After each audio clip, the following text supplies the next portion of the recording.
There's a new drugs in sport scandal, but this time the drugs are all legal.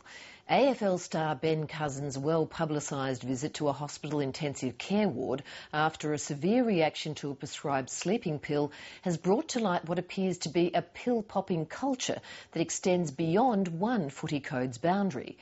Media coverage of Cousins' collapse has seen a number of other players not only openly discussing their own use of sleeping pills to wind down after a match, but also describing taking caffeine pills to pep up before the game. As Mary Gearan reports, there are now calls to blow the whistle on what appears to be a common practice. Cousins pushing. Cousins, well done. Cousins again. And so Ben Cousins' dramatic life and times continue. Just days after helping his club Richmond to a stirring win over Sydney. That's the stuff that makes a footy club, doesn't it? He was rushed into intensive care and walked out 24 hours later, once again with the spotlight on his off-field endeavours. But I think, boy, there's a message out of this for him, and hopefully that will be something that he will take on board, and whatever the error that he made this time, I'm pretty sure he won't make it again. It's the third time Cousins been hospitalised this year. In March he was admitted twice with abdominal pain and cramping, which was attributed to a stomach bug. And this time the club has also defended the player's actions. We've got no suspicion that there was anything illicit involved. In fact, Cousins has insisted on a drug test to prove that. But once again, through the prism of his dramatic life, a hidden side of sport has come to light.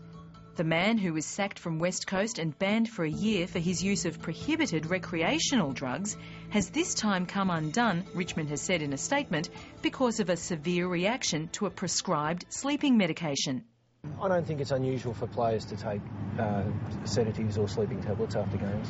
While the club says that's nothing new, others are taking the opportunity to call for a wholesale review of the treatment of legal drugs in sport. What this incident has done is it's really picked up this subject and thrown it into the public eye.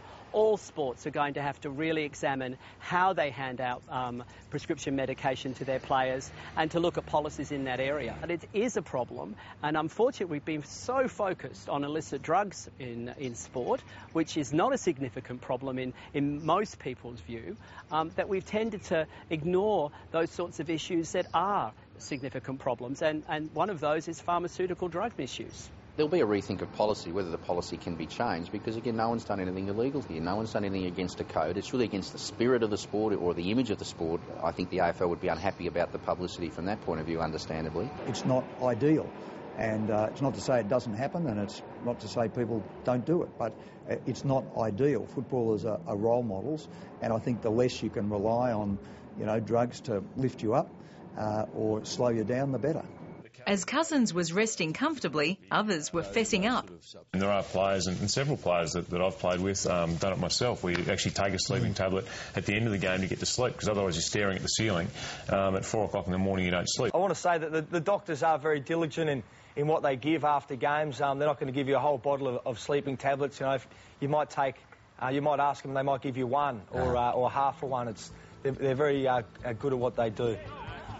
When it comes to sleeping pills, neither the AFL nor the NRL has an overarching policy on pharmaceutical drugs other than to leave it to clubs to oversee their responsible use and mandate that through player contracts.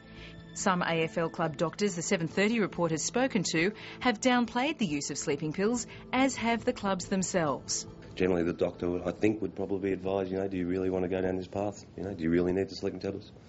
As I said, I don't think there's too many at Geelong that take them. But Paul Dillon says from his experience teaching drug awareness to players, the problem with sleeping pills is rife. If you wanted to actually get a sleeping pill from a doctor as a member of the general public, it would go through quite a strict regime there. But in sport, it doesn't seem to be the case. Quite often they're handed out like Tic Tacs in some environments. Rugby League struggled with the issue after allegations that some Queensland State of Origin players last year mixed the sleeping tablet Stilnox with caffeine-based energy drink Red Bull as a homemade party drug.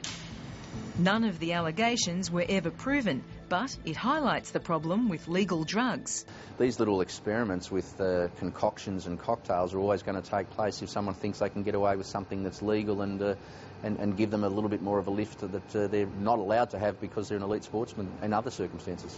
When mystery surrounded Cousins' condition, it was speculated that pre-match caffeine tablets were also at play, and that unearthed plenty of testimony from current and former players and officials to suggest the use of both caffeine and sleeping pills was not only common but endorsed. It's certainly happening. I won't deny it's happening. I've used both in my time. Can you just explain for people who wouldn't have had a caffeine tablet what the advantages are to take one? Look, it just probably like having a coffee. You know, I'm pretty sure that most people have had a coffee before.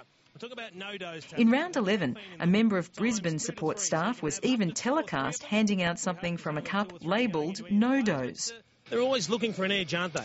Within the rules, of course. It's been used a lot over probably 2 or 3 decades. I mean, I know no-dose is used, but I thought that was just a bad look, that a bucket of no-dose would be handed around. There was about 40 or 50 tablets in the bucket, so enough for each player to take 2 or 3 if all 22 players took it. So, to me, I just thought, oh, well, there's modern footy. The issue of caffeine is not new. Since pentathlete Alex Watson was famously thrown out of the 1988 Olympics for caffeine use, the substance was taken off the World Anti-Doping Agency prohibited list in 2004. Over the years, its use has been sometimes controversially endorsed by sportsmen and medical professionals for its legally performance-enhancing qualities across many codes. I use it before certain competition matches, yeah. Could be a match where I know I'm going to be doing a fair bit of running, like a hard pitch, a firm pitch, so, I'll make that decision on how I'm feeling too.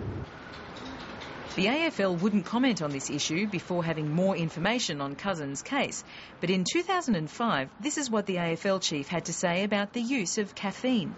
It's not good for the image, and there's no doubt that there are young children out there or young boys who are playing football who would hear the message and think that it might be a good thing to give them an edge, and I don't think that's good at all. 5 years on, and the AFL will need to decide if it's time for another policy prescription.